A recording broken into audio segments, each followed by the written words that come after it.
Oke guys, nah itu ada patung ikan belida yang ada posisi di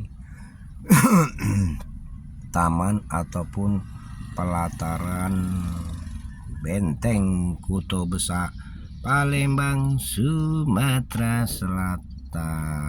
Nah, itu yang nan jauh di sana tuh yang cat kuning itu adalah rumah makan Riverside.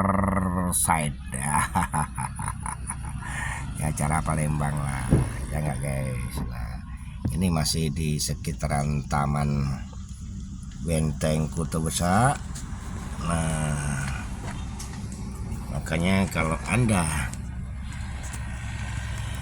main ke Palembang jangan lupa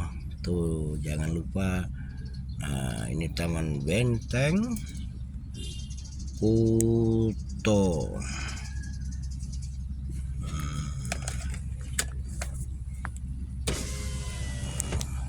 Besak. Oh, besarnya ketutupan pohon. Nah, ini kesdam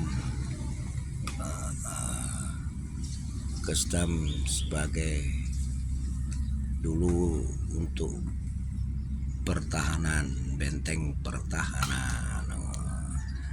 Jangan lupa guys, mampir ke sini guys, apalagi pagi-pagi seperti ini. Wow, mantap, enak sekali guys. Tuh suasananya.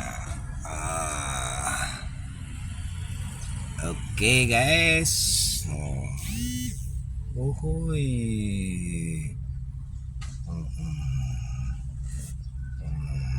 Oke guys. Dadah.